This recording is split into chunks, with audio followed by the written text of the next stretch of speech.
Good morning, everybody. Welcome back to the show. This is, of course, the commentary section following up on the show about the camera bag, the Cinelux Roller. So if you somehow came here first, go back and watch that video. Go back to the future and watch that video. So we are now just looking at comments, and we have all the comments up here on screen, which is awesome. New way to do this so you guys can see what the questions actually were. And the only risk with this is someone says something naughty and it gets part of the permanent record. So Ryan's going to have to be super fast to do that. We can't. Actually, we can blur things out afterwards, can't we? YouTube does have in the editor a whole blurring thing. I totally forgot about that until just now. But don't test it. Don't say anything. Now I opened it, right? Someone's going to really start screwing around. All right, let's see here. Now I'm going back into the comments that were not relevant or related to the bag. And Don Russell is asking, how do you edit GH5 10-bit video? In Final Cut Pro, of course. Final Cut Pro handles it, so there you go. Also, what do you call it? DaVinci Resolve, the paid version, apparently does. I haven't used it, but apparently the paid version does support 10-bit. Certainly in the new Resolve, what is it, 12 or 14, the new one that's in beta right now. And to my knowledge, to my understanding, the previous one does as well. But again, I'm pretty sure you have to have the paid version of that one too. And I know for the new one, you do have to have the paid version for sure to be able to edit the 10-bit footage. It's one of those. If you're shooting 10-bit, you can pay a couple $100 for the software. Let's see, Airbusicam. We'll go with that. 330 says, hi, Phil from Qatar. Oh, awesome. I've never been to Qatar. I'd love to go out there sometime. Good evening. Why, good evening to you. Just about to take the wallet out and finally buy the GH5. Could you do something on keeping noise out of 4K footage, especially in low light? Any tips? Sure. Shoot with a big fast lens. Base ISO is 400, so you want to stay as close to that as you possibly can. If you're going to shoot in Vlog, you really got to know how to expose for. I will do a show on that once I am fully confident that I know exactly what I'm talking about, because it's still new territory for me, and I'm not about to open mouth insert foot on that topic because I know it's a touchy topic among the video set. And yeah, shoot with a fast lens. Now, if you end up having to shoot at a higher ISO and you are not satisfied with the noise level that you got, and keeping in mind that, you know, I saw, okay, this goes back a ways, but I saw a comment on one of the videos about, I can see noise at 1600 ISO, I'm returning this camera, this is crap. And I'm thinking, really? You're complaining about noise at 1600? Did you ever shoot film, my friend? And I just watched a video on, who was it? Anyway, one of the other like super big YouTuber photography guys. And he was talking about how to, he's talking about doing expanded ISO, going from ISO 50, which is the expanded ISO versus ISO 100. And how he had always talked about ISO 100 was the place to be. You don't want to go under that. But then he found that if you set up the camera properly, you could actually get a cleaner image at ISO 50. Okay, cool. We'll link to that here. I'll have to find it, but because I don't remember it, but I'll link to it up there. It was a really interesting, very informative video. But he was shooting on some Canon, you know, high-end Canon camera, so full frame. And these are stills. Yeah, shooting stills. And he zoomed in and he's showing the noise at 100 and the less noise at 50. And I'm going, hold on a second. We're looking at noise, and this is not a knock on Canon at all. I know those files are really clean. But here, there's no, of course there's noise. There's always going to be there to some degree. And he's looking at it in 100 and thinking, I remember that guy who was commenting about the noise at 1600. He's going to return the camera because there's noise at 1600. Come on, man. You know, there's going to be a little bit of noise. That's just the nature of it. It's going to be there. If it was totally clean, it probably wouldn't look real. I don't know. But anyway, so long-winded non-answer to a question. If you want to minimize noise, obviously lowest ISO, the way to get lowest ISO is going to be to get the fastest lens possible. So shoot with something like the Cinna, the Zhongyi 50mm, 25mm f/0.95, get that really, really shallow depth of field and lots of light gathering capability, or put on a Metabone speed booster. That's going to give you more light as well. So different ways to do it, but that's essentially all you can do. And then if you do have noise in there that you want to get rid of, I haven't used it personally yet, but as I understand it, talking about DaVinci Resolve, the paid version, one of the features you get in there is noise reduction. So just like denoising in Lightroom for your still pictures, you can do the same thing in video. Again, haven't used it, cannot say how good or bad it is, but considering it's one of their paid features, that I would assume that it's actually pretty awesome. So there you go, you got that as well. So thank you for that, Phil from Qatar. All right, hey, let's see here. What else we got? Oh, Sheila. Oh, I missed this on the earlier set. Sorry, Sheila. You asked, is the bag airport compliant and can be used as a carry-on? I think that's carry-on size. Yeah, that is. I'm quite sure Yeah, absolutely. I have bags, I have hard cases that are right almost exactly this size that are carry-on size. So yeah, I'm confident that it is. And I would also say, given the sturdiness of this bag, especially with that metal bar in there, this thing is pretty sturdy, that if they had to gate check it, I would be okay with that. This is not a soft bag. I mean, it's soft-sided outside, but it doesn't feel like a soft bag. So it's kind of actually, come to think of it, it's kind of, you've got some serious, let me zip this thing back up. I would feel like it's not obviously as rigid as a Pelican, totally harsh-sided cases, but I feel like it's got a similar, yeah, this has got some serious strength on there. Oh, I'm going to break my table if I do that. I was going to lay on it, but maybe that's a bad idea. That's got some serious strength in there, so I would have no qualms piling other crap on top of this and not worrying about my gear inside. So it's not a hard-sided case, obviously, but it seems to have a lot of the support in there that would make it feel like a hard-sided case. So again, if you had to gate check it, I think I'd be okay with that. Okay, let's see here. Marvin says you could always pack Ryan in there in the bag and save on flight charges. Wow. Wow, you hear that, Ryan? They want me to pack you into this suitcase. Let's see here. The comments, and I go, what the?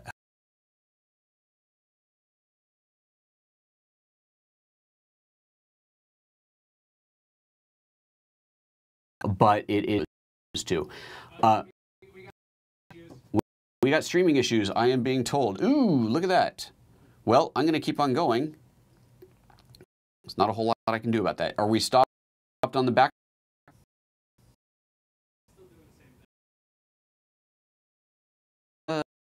Where are we? Burnstick says, I like that it has more than one way to carry it. The bag, yeah, I agree with that as well.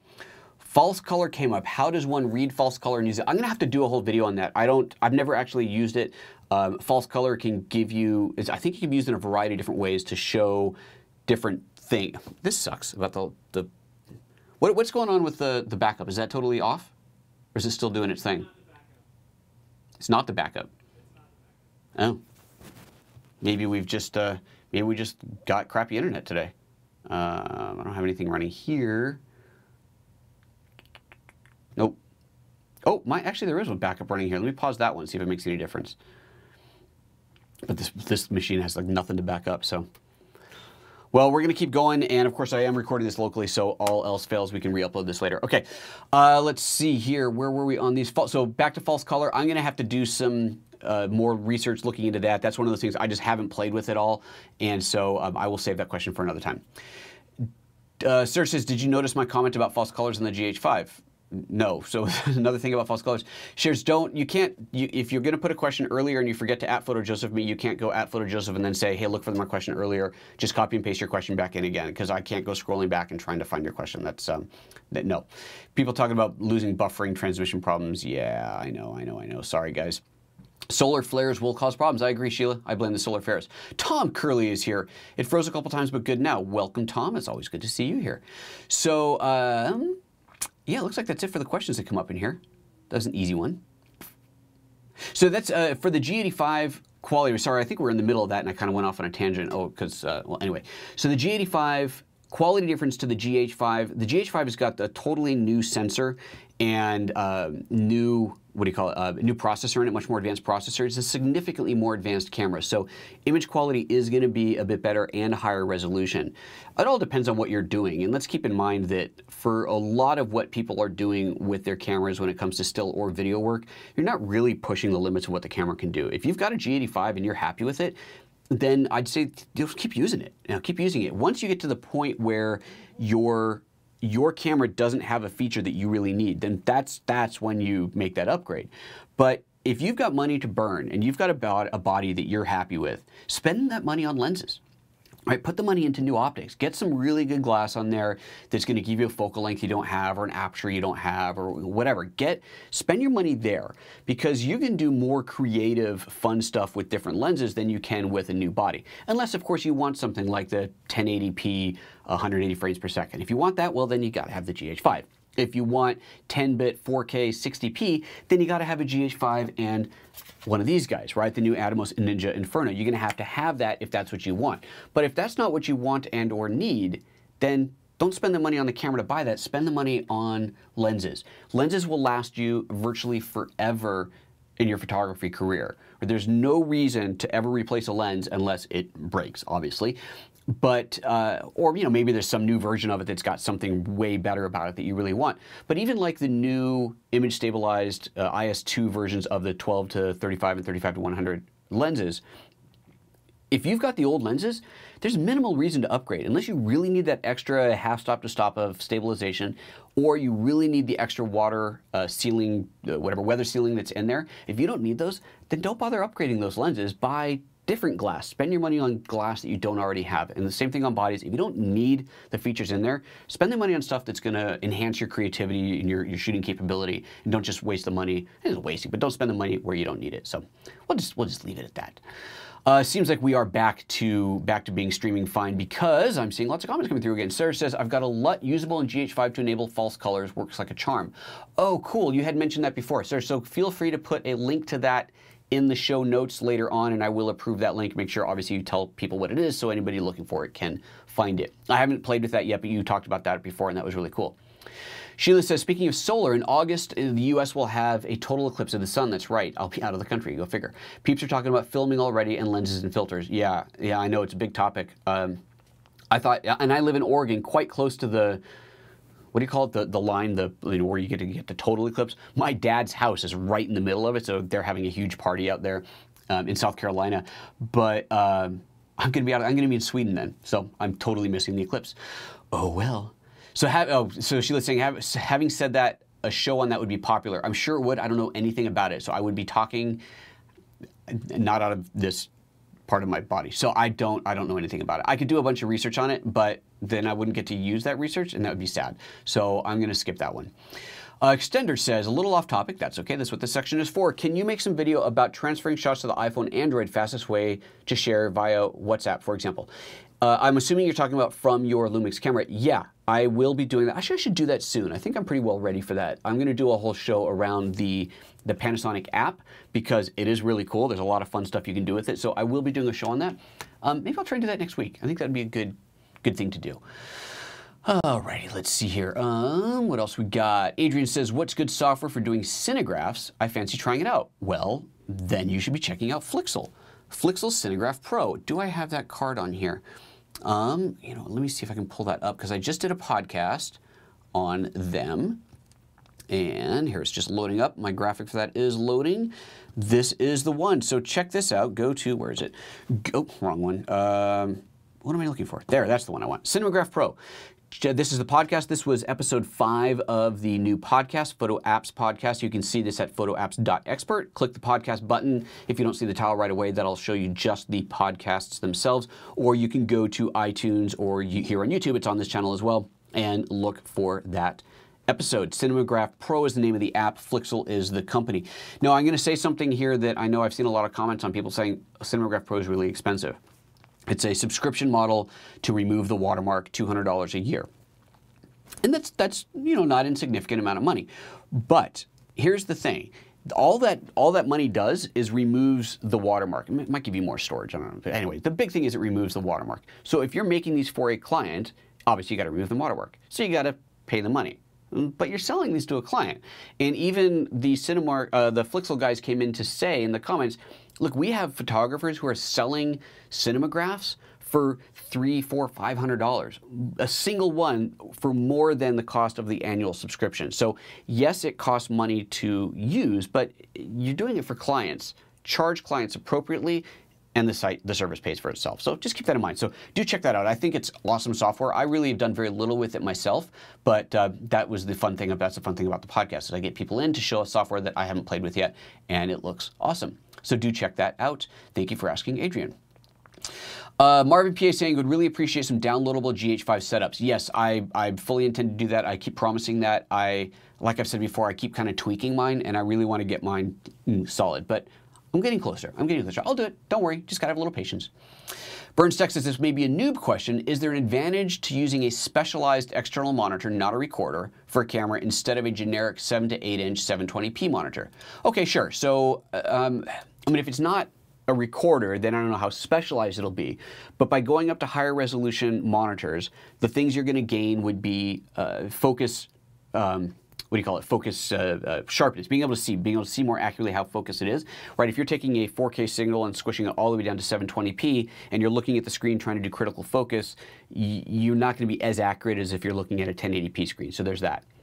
Or maybe by specialized, you mean that it has video features built into it like scopes or focus peaking. Now that is huge. So one of the things that this device and the Blackmagic makes similar type devices that aren't recorders, well actually no, they make some that are recorders too, similar type devices do, is they will give you focus peaking on the screen here. So you know how you get focus peaking on your camera, your Canon, your Panasonic, whatever you're shooting with. You can enable focus peaking so you can really see when you're in manual what's critically in focus.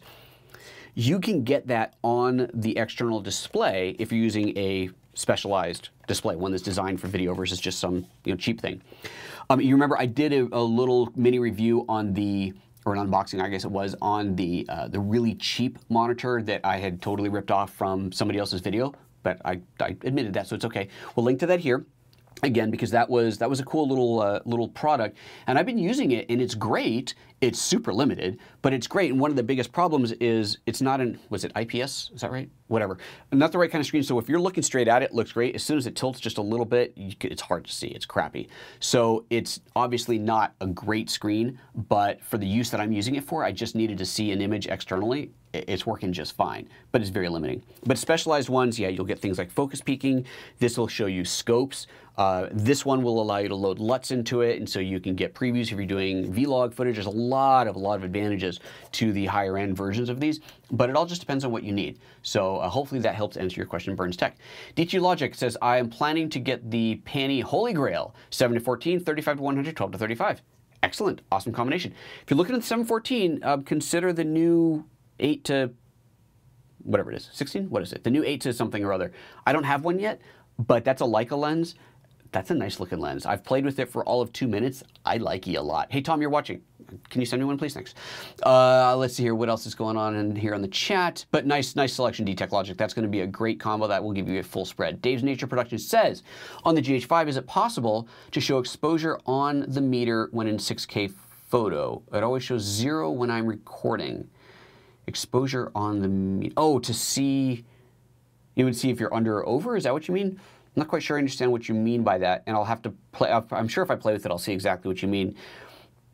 Why don't you add that as a comment and maybe expand on that a little bit? Add that as a comment later so that I can grab it and address it, and maybe it's something I'll throw into a Q&A, a Monday Q&A show. All right, next up, Sheila says, any words on using an i7 versus Xeon processor and GTX versus Quadro for editing 4K? No, nope, not a clue. Just you want to edit 4K, get a fast machine. But I'm using a 3-year-old iMac. It's a 5K iMac. I've got my laptop here is 3 years old. Maybe the iMac's 2 years old, whatever. They're not new top-of-the-line gear, and they all edit 4K just fine. Remember, I don't have it in here. You can edit 4K on your iPad Pro. Just to put this in perspective. I'll link to this here. I did a video on this. I might be running out of links, so if it's not showing up there, then click on the I. It'll be in the list. I did a demo where I showed editing software on the iPad, editing 4K 60p in real time on an iPad. It's kind of impressive. So one of the big things you need is fast drive. That's not more important, but that is equally as important as a fast processor. All right, Burns Tech, great explanation on specialized monitors. Good, glad that helped answer your question. I knew there's a whole lot behind the reasoning. Yeah, good. Okay, excellent. I'm glad that I was able to. To answer that. And now Ryan's giving me grief, saying that I'm a Mac man if it doesn't come out of a box. Wow, Ryan, just wow. Yeah. All right, let's see here. Anything else? Tom says 8 to 18. That's what it is. 8 to 18 ships in June, and you don't have one. Man, that's brutal. I want one. I want the 8 to 18. That's a nice looking lens. It really is. Okay, I think that's it. Guys, we are going to wrap that up. So as always, don't forget about the fun, cool stuff that we're doing, including things like, hey, if I haven't shown this in a while, let's bring this one up. Let's bring up this one. For those basics of photography questions, come here. There it goes. Basics of photography questions. Do check out my Linda course, Photography 101. You can jump straight to it by going to photojoseph.com/photo101 or simply go to lynda.com and search for PhotoJoseph. If you are not a Linda member and you want to get a 10-day free trial, just type in photojoseph.com/Linda and that'll take you to my 10-day free trial page where you can get 10 free days of complete and total unfettered access to the site. I love Linda stuff. I'm obviously an author, so big support. Go subscribe. But I gotta say, just the content that they have on there is phenomenal. They have a huge library of really good quality, really interesting content. And just on a totally business side of things, they are some of the greatest people to work with. I love working with the lynda.com/LinkedIn learning crew because it's all kind of one thing now. Always great people. And so I think as an author to a consumer, to you guys, to viewers, it's nice to be able to tell you that I want you to support that company because I love working with that company. Those guys are awesome. They're always fun to work with. They're super accommodating, super helpful, super smart, and just it's a really nice company to work with. So by all means, if you want to spend the $25 a month to get that full-on education, unlimited access to it, please do. It's great. Even if you're not watching any of my stuff, go check it out. They got great stuff. I love it. Okay. That's going to be that. Thanks a bunch, everybody. Everybody's saying goodbye on the chats. Good to see you again. Don't forget, like the video, dislike it if you have to, but if you're going to do that, please tell me why. Be polite about it, or I'll kick your comment out. I've done it. There's no reason to be rude. There really isn't. All right, guys, take care of yourselves. Have a great day. We'll see you tomorrow. Are we still on, Ryan? We're good. I'm going to show you what I was going to do tomorrow. Look what I got. Look, this is on loan. Going to have to send it back, but I got the Mevo. Got the Mevo for the live streaming with the whole extra battery pack and all that stuff. I'm excited. This is going to be so much fun for doing live streaming shows. I am really excited about this. So we might do this tomorrow. I might do this tomorrow. I think I'm going to do this tomorrow. I'll see. But this is super fun for live streaming. I think it looks awesome. So that should be tomorrow's show. Okay, now we're out of here. Take care of yourselves. Bye-bye.